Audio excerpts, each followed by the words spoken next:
There is a conversation in this country that needs to be had that is being wholly and entirely missed. And that's what I want to talk about here. Regardless of your political leanings, I don't think anybody comes out of this settled. That's not the point. What happened yesterday at that elementary school in Texas is nothing short of evil personified.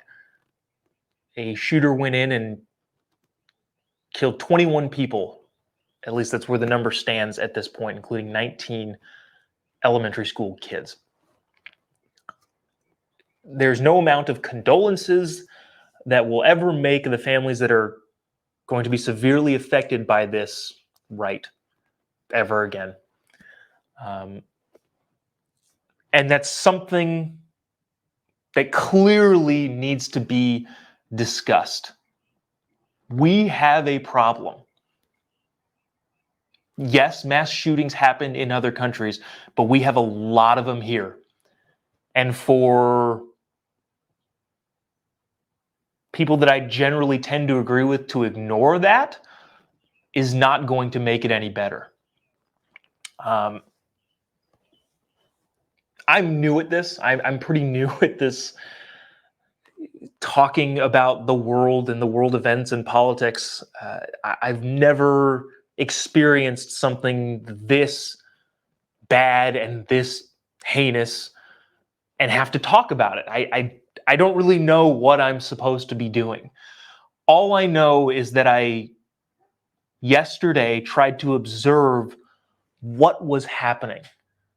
And not to diminish what happened at the school in any way, shape, or form, but you can get the details of that other places.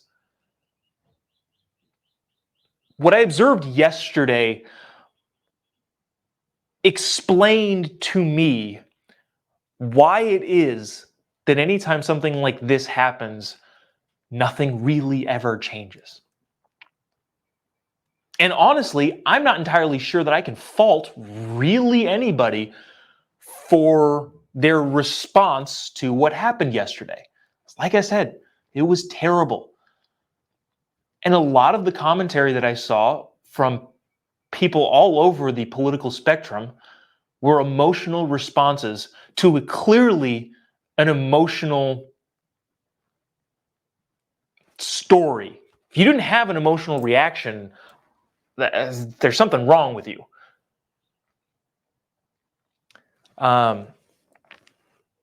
What I was trying to do yesterday is understand where we are and what we need to actually do. Yesterday, especially online, there was a bunch of talk, as it unfortunately always happens to be, about gun control. Now, I am not going to sit here and criticize people for having that emotional reaction. In my mind, a lot of people who pushed political points, normal people, I'm not talking about politicians, a lot of the friends that I have that are normal, everyday, average Americans that yesterday pushed political points, I don't think there was any malicious intent behind it. I don't think they were out to get you. I don't think they were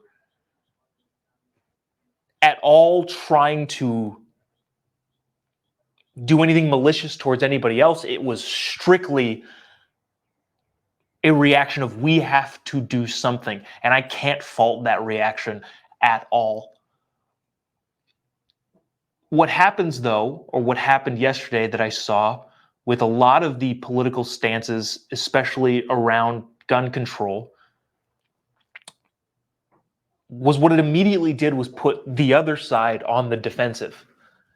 And that became the conversation, as I would imagine it always does.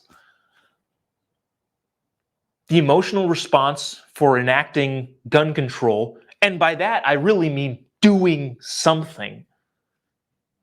People that pushed really anything yesterday, I think, We're reacting emotionally to a very emotional situation by needing to do something. And for that, I cannot fault them for thinking that way.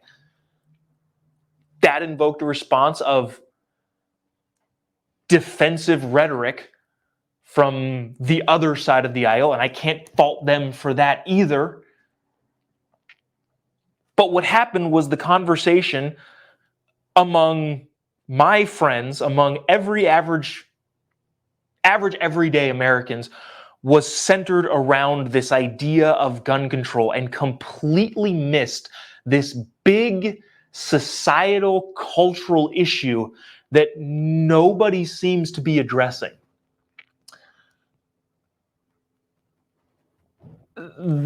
While I understand the emotional reaction, we can't let the conversation just sit there and be that, because this is so much bigger than guns or gun control or armed security on campuses. This sort of thing is relatively new in a country that has had guns since its beginning. Why is it happening now? And why aren't we talking about that? Why does it always devolve into, well, we need to be able to restrict people who can and can't buy guns, or more people need to have guns? I'll admit, from a perspective standpoint, I tend to be more on the side of more people need to have guns because good guys with guns protect against bad guys with guns. But at the same time, given the emotional reaction, I can't fault people for saying what they're saying about gun control. In a lot of ways, I think it's ineffective. But I'm not going to assign some malintent to those people, at least right now, in the situation that it is. And again, I'm mostly talking about everyday, average American friends and neighbors. I can't say the same thing for politicians. I don't know what their intent is or how they go about thinking about these sorts of things. This is not something that I think is a partisan issue, this idea of a cultural shift and a societal shift. Every big think tank, research institution, liberal, conservative, religious, atheist, everybody says there's something going on in our youth. We can argue over what that is, we can argue over what caused it, but that is the conversation that needs to be had, that we are entirely and solely missing. And what's happening, at least what I observed yesterday, was it gets down to this baseline guns good, guns bad conversation, which has its place in the American political climate, but not if we're going to ignore the bigger societal picture. Maybe it's mental health issues. Maybe it's social media. I don't know what it is. I'm just saying we need to have that conversation first. Not first, primarily. There's a bigger, broader conversation of something affecting the American people and the society that we are living in. It is not being helped by the politicians who play partisan cards almost every single day. But it's something that we need to talk about and we need to be able to get through. One of the other things that I noticed yesterday and want everybody to keep in mind is that the simple idea that your neighbor is not your enemy. When emotional things happen and the heat of a moment encourages someone to spout off some ridiculous political ideology, whatever that may be, know that the friend and neighbor that you have that may disagree with you is not doing it against you. In almost every single case, 99.999% of the time, the neighbor and friend that you have is looking for a solution just like you are.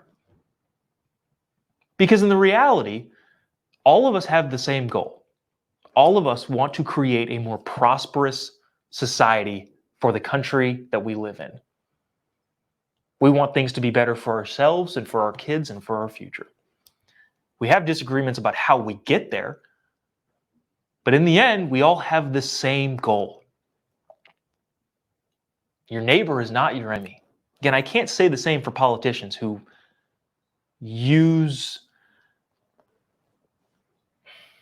fear and tragedy and whatever else that they use to their own political advantage for selfish gain.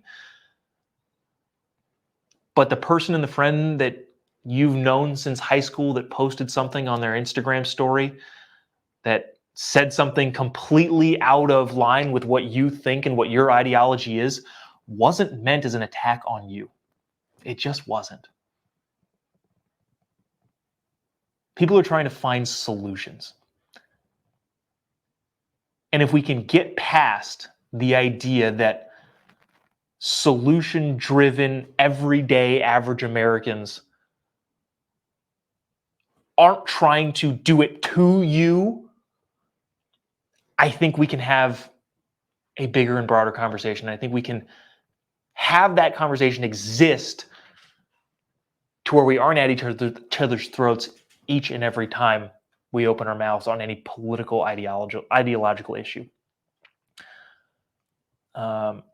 I don't know what the short-term solution is, but the long-term solution needs to be geared towards understanding that differences in how we get to the same place, which is, again, prosperity for as many people as humanly possible, that needs to be the long-term focus. You might not be a religious person, but there's Proverbs 18:2 says that a fool takes no pleasure in understanding, but only expressing their personal opinions.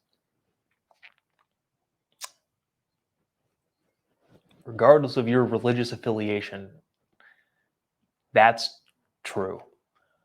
We need to be less foolish when it comes to the broader conversation that needs to be had in this country, societally and culturally, and